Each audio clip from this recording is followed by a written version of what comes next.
Nestled deep within Glen Prosen, this small historic chapel remains tucked away, hidden behind a curtain of yew trees, almost forgotten by time.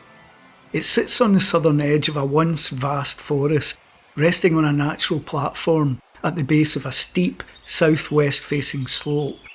A track, possibly an old drover's road or whisky smuggler's road, winds alongside this mysterious structure. Built in 1693, this chapel has been described as both a mission chapel and an episcopal chapel. Some sources claim it was abandoned after the 1745 rebellion. Others, like the Reverend T. Easton, suggest it was still in use as late as 1833 and only fell into ruin in 1863. After its abandonment, it became the final resting place for members of the Ogilvie family. So what is the connection here?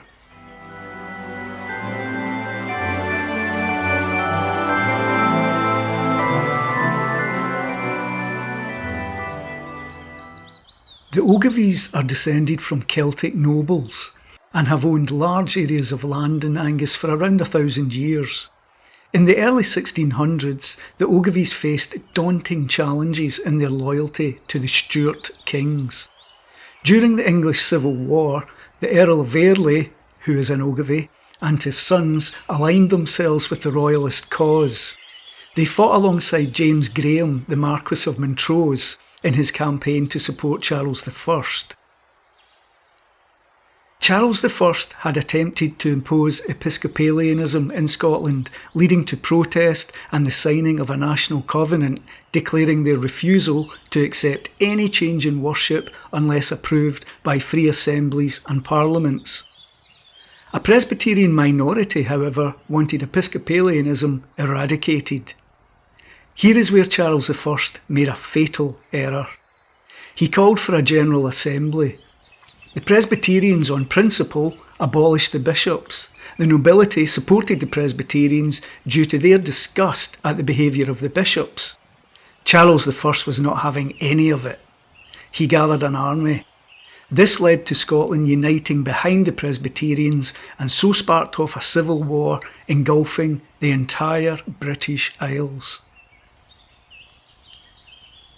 In 1690, a new constitution for the Church of Scotland was established through a National Convention of Estates and officially ratified by William III, otherwise known as King William of Orange. This new setup was distinctly Presbyterian, abolishing bishops and reinstating the General Assembly. Worship continued to reflect its Puritan roots, adhering to the Westminster Confession and remaining under parliamentary oversight. Most Scotsmen accepted the Church of Scotland as the only lawful church, but around 500 of the former clergy chose to resign rather than conform to the new system. This opposition gave rise to small episcopal enclaves in Scotland and remained confined largely to the northeast regions, such as the Angus Glens. Despite these changes, Scotland enjoyed a period of relative peace, allowing both the Presbyterian and Episcopal churches to quietly coexist. You can see then that for the Ogilvies, this chapel embodies both their defiance of Presbyterianism and declares their continued loyalty to the Stuart monarchs. This support continued up to the Jacobite Rebellion, another Stuart-related disaster for Scotland, but that's a story for another day.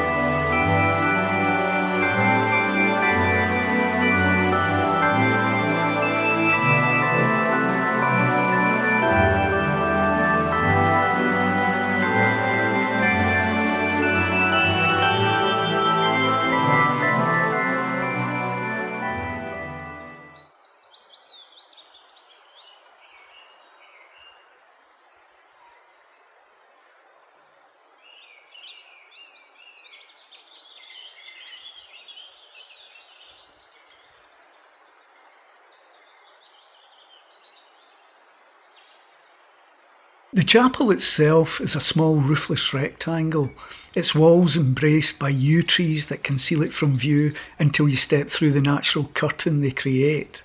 The structure, built from random granite and sandstone fieldstones, stands as a testament to its rugged surroundings.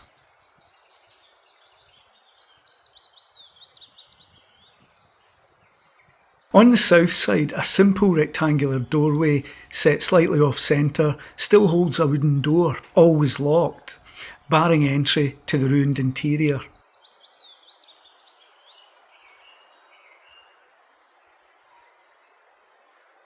Above the doorway, a small arched window peeks out with another rectangular window located to the west.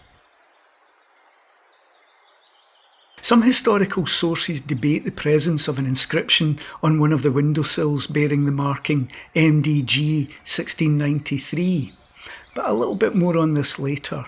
In the southwest corner, a small square tower rises, possibly once serving as a stairwell to a gallery.